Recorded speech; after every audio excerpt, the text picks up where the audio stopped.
All right, welcome back. Part 23 of the Mutt, but part 2 of my Northwest Fab doubler install. It's Ford C4, Dana20. Let's get into it.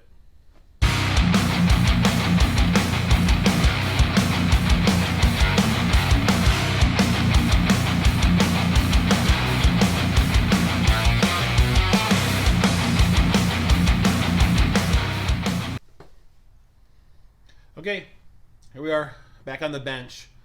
The last video where I left off, I basically had the front half of the doubler all assembled with the planetary. So here's that. This half is all good to go. So I've already taken care of a couple things off camera, but what I had to do was the input for the Dana20 had to come out. That was in the T case there. It's just got a rubber seal with some silicone on it. Pop this out. You need the drive gear off of this. So it's got a little C-clip. Pop that off. Pull the drive gear off. And then the drive gear, like I said in the other video, I've already got the main shaft installed with the shift collar. It's all engaged into the shift mechanism.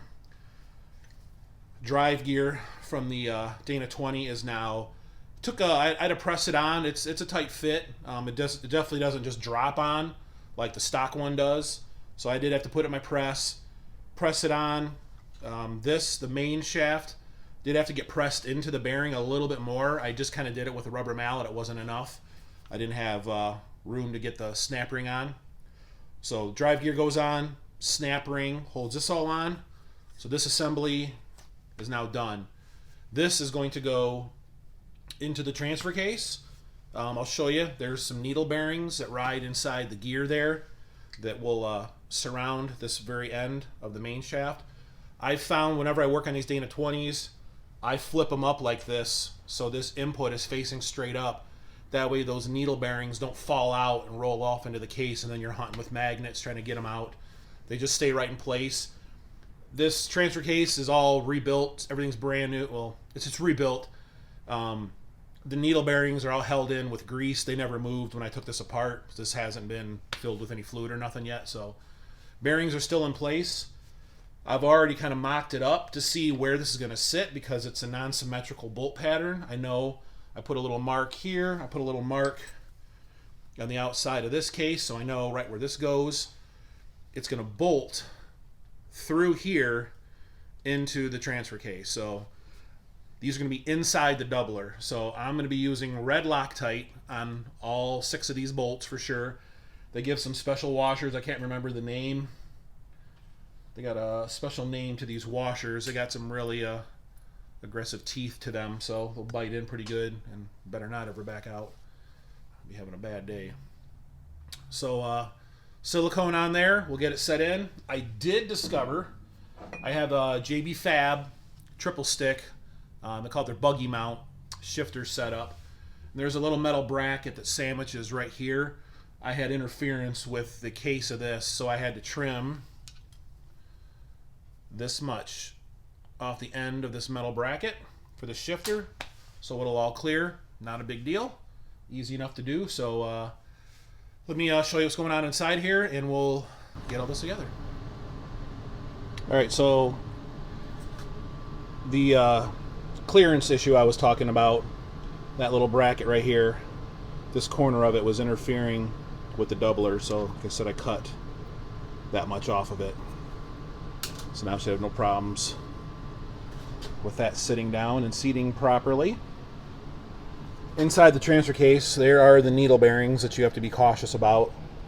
I really like using this tranny assembly lube. It's a lot thicker, stickier grease that will dissolve in oil really quickly, but in the meantime it'll hold everything together really well. So I'm going to go ahead and lube up this end of the main shaft, which is going to go inside the planetary for those needle bearings. So I'll grease up those, grease up this. I'll put a little bit more down inside there for the end of that shaft. And then I guess we're ready. Little bead of silicone all across this here. And I can go ahead and set that in place. So let's do that. Okay, I'm ready to assemble the output side of the doubler to the Dana20. So I'm just going to use some silicone around here on this gasket. I'm a big fan. This Permatex, they make this gray RTV. It's actually, I think the package it comes in has a green label. It's specifically for gear oil. I use them on diff covers and whatnot. This stuff is really resistant to oil, especially gear oil, so I like this stuff. That's what I'm going to use on here. Small bead around all the bolt holes. These bolts, I got the special washers on them that come with the doubler kit. These are going to get red Loctited in because they are going to be inside the doubler. I don't want these coming loose ever. So these are going to get torqued down really good with red Loctite. Hopefully I'll never have a problem with it. I got everything lubed up with the green tranny assembly lube. So let's get going. Let's put this together.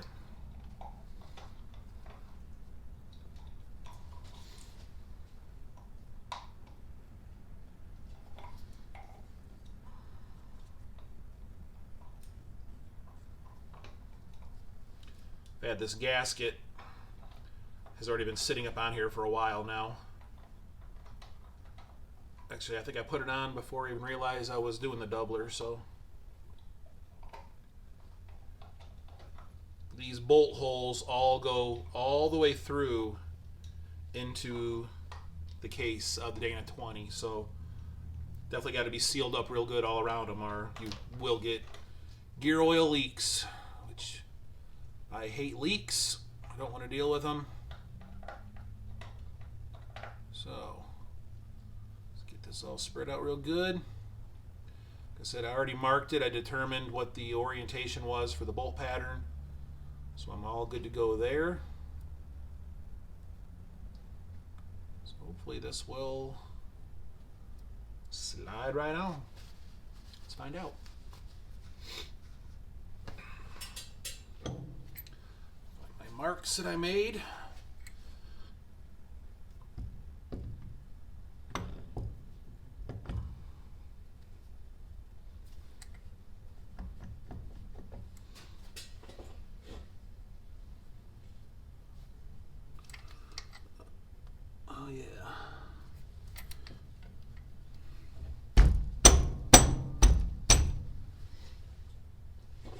Yeah, she's tight.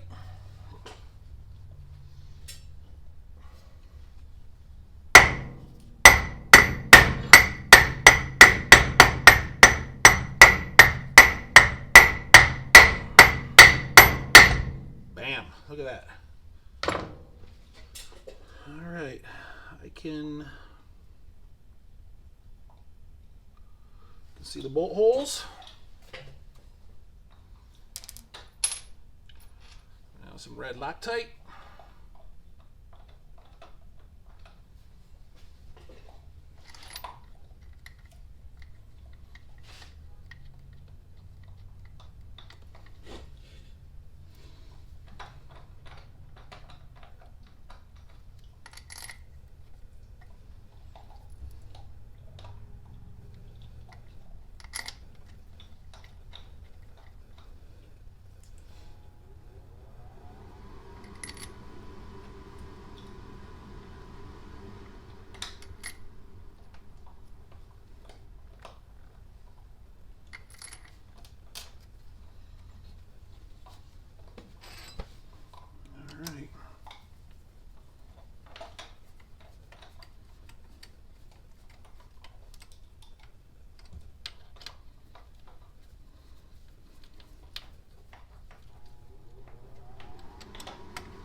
All right, those are tight. And oh yeah, a little bit of silicone squishing out. They look good. Look at that. So she's engaged. Got clearance here. No problems. No interference with that. So this part of the housing is has 3 holes in it. I guess one of them would be the fill. This one down here in the bottom, obviously, probably the drain. And one's going to be a vent. So they give you 2 pipe plugs, and then a barb for a vent. Obviously, I know this one is going to get plugged because it's on the bottom. That'll be the drain. And this one looks like it's probably going to be impossible to get to. My vent definitely is not going to go there. So I'm going to plug that. So this will probably be the fill, and that's just where the vent's going to have to go. So not a big deal. Instructions say this newer version of the doubler takes 1 quart. They recommend red line, full synthetic MT90. So I'll just, when this is all done, before it goes up in the truck, I'll just plan on filling this basically on the bench, button it all up, and it'll be good to go. It'll already be filled. So, yep. So let's see here. Let me. Looks like I'm pretty much ready to put the front half on. Got to silicone this all up. I'm gonna just do a quick check on the orientation with the clocking before I finalize this, and then we'll put the new bolts in with some probably blue Loctite. I don't think I want to go red into the aluminum, so I'll just end up using some blue Loctite. Okay, so the next step in the process is I took the case back apart. There is a specific bolt pattern to the back of the trans adapter and the doubler here. So what they have done is they have put a W, engraved a W into this part of the housing, and what that signifies is there is, out of this bolt pattern, it's not symmetrical. There is one spacing that is wide. That's what the W indicates. They put a mark on it of where that is. This is the wide bolt pattern. All the rest of these are the same. So you need to find on here where this clocks, where it fits with that wide bolt pattern, and then make a mark. So I've already done that. So you throw the planetary up. It does not line up any way other than right here. Line that up, slide it together. Oops, I got actually. So because there is two sets of holes. So you can go, I got maybe another 3/4 of an inch. So it can be either here or here. So now I know how this is supposed to be clocked on here. I'm gonna put a couple nuts on it just to hold it together. So now I got to bring the transfer case over with the other half of the doubler, slide them together, and figure out the clocking of where I want my transfer case. That will determine which of the bolt holes in the other half of the transfer case I'm going to use. And that will set up the clocking. So let me grab that, and then we'll check that.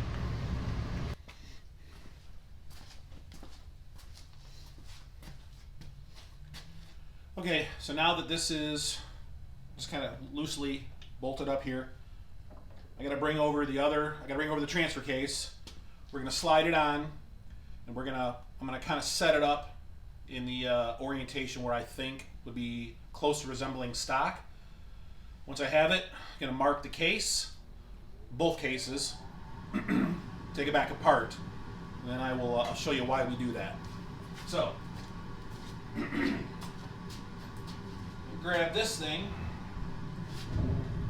which is a beast. Oh my God.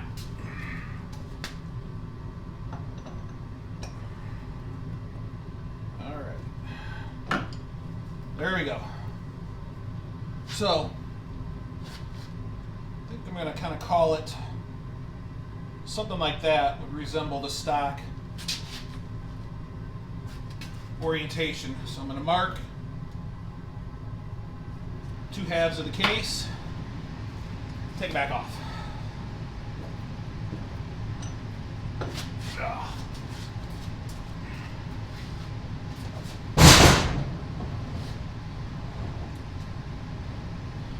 Woo.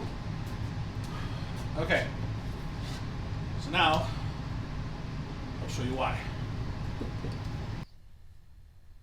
Okay, so got the planetary back off the trans.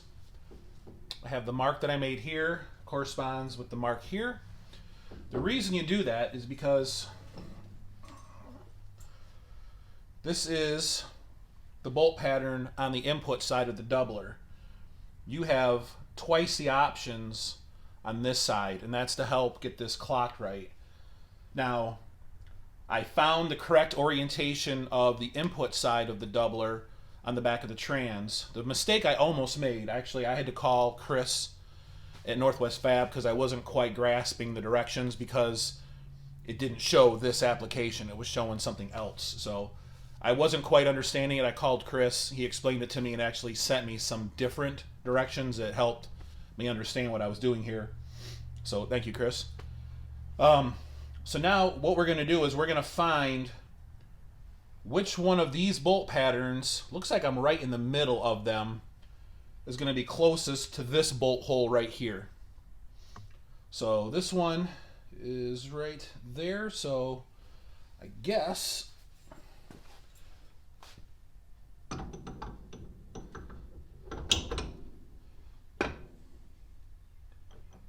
thinking right. Let's see here. Try one of these bolts. Wow, look at that. The way I had it clocked and the way I marked it lines up perfectly with how I had it. So now this is how it's going to bolt together. I can seal this up and we can bolt it to the trans. You have 5 bolt options here for the studs that go through the tail housing of the trans. They tell you start in the middle one, and I have basically now 2 different options going either way that I can clock this. By taking this back off, changing these stud locations, that's how much I can rotate this either up or down. If I don't like how it is just bolted to these right here, I have a few options. Not to mention there was that second bolt pattern on the tail housing of the trans. I could also rotate it there. So there's quite a bit of fine adjustment on your clocking options. I'm just going to kind of shoot everything down the middle. And once a trans is in the truck, I got to see how much floor pan clearance I have and decide on, do I really want to clock this up anymore? Do I want to leave it in the stock location? As it was installed before, there's plenty of ground clearance. The transfer case doesn't hang any lower than the frame rails of the truck. So I guess it's going to come down to, I guess, looking at the front drive shaft angle, how I want that. Obviously, the more flat I can get the front drive shaft going to the pinion, the more room it's going to give me for droop before I get into bind in my double cardan joint. So I don't want to go too high with a transfer case and put some undue angle in it before the suspension's even flexing. So that's going to be another little bit of trial and error to figure out. So anyway, so now I can take this back off, RTV it up, bolt it up, red Loctite, cinch them down. I think it's 34 foot-pounds of torque. These I am going to get my torque wrench out for. And yeah, then this is basically done. Okay, one more thing I think is a good bit of information to have would also be the length of this. What does this add to the overall length of a C4? Unfortunately, I don't have the original Dana20 tail housing on my C4 anymore to measure. So what I can do is I can measure from the actual case of the trans the measurement of this advanced adapter's tail housing plus the width of the doubler. So let's see here if I can do this one-handed or not. And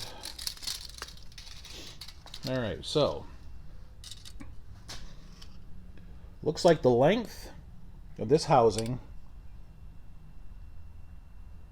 I'm going to call it 6 1/8. 6" 1/8. And the doubler is exactly 5 1/2. So, doubler alone is 5 1/2. 6 1/8 on the tail housing. Add those together, I guess, and then if you're curious what this is going to do to yours, like I said, I'm not sure. I don't have the original Dana20 version, so I'm not sure what the difference in that is. But there's some numbers for you anyway that you can compare and get an idea on what this is going to do to your drive line, because obviously it's going to change the length of your drive shafts. Okay, doubler is all sealed up, bolted, and torqued together. So the next thing, these studs here, I am not going to Loctite them in yet, because like I said, I have some options on clocking. So these will just be put in hand tight, no Loctite. There is a gasket to go on. I'm not installing that yet either. So the next step is going to be basically getting the trans in the truck. Got to bolt the trans in. I got to build a new cross member for it. Get the drive angle set on that. I have notes from how I had it set up with the old transmission, so I know exactly where to put it. Once the transmission is in, then I'll go ahead and slide this on, check it, see how I lock the clocking. If I don't like it, I can make some adjustments here, and I have one adjustment on the tail housing of the trans also. And once I'm good with where it's at, I can go ahead and pull it back off, Loctite these, throw on my gasket, a little bit of sealer, and then bolt it on for the final time. So I think that's probably going to finish off part 2 of this video for just in regards to the doubler. The rest of this is not going to be applicable for anybody that doesn't have an 87 Ford Ranger like mine. So, but early Bronco guys, any of you Ranger Bronco based vehicle guys, explorers, you want to do a Dana20, which I'm just a big fan of Dana20s. I love these things. Very robust, especially with the advanced adapters, heavy duty output housing that I put on it. It's got the big flange for the 1350 double cardan shaft that I got. So, but yeah, that's basically it. You've got the JB Fab shifter on here. It was all part of my triple stick shifter that I got from JB Fab. Real simple, just bolts on here, little bracket, catch the cable, give you a nice little heim. That's nice and simple. Had to do just a little bit of clearance grinding on it for where my detent adjusters for the balls in there are. Not a big deal, so that works out really well. So I'm liking it. I'll probably let this set up a while. Maybe later on today I'll go ahead and I'll fill it up. I'll throw the Redline gear oil in it. So that will be done. It'll be full of fluid and I won't have to worry about it. So yeah, that's it. I think we'll call that the end of part 2 for the Northwest Fab Ecobox doubler build. So check them out if you've never heard about these like I hadn't. Actually, I want to say thank you to Vic at Advanced Adapters, because it was because of him that I found out about these when I was actually originally calling about getting an Atlas II.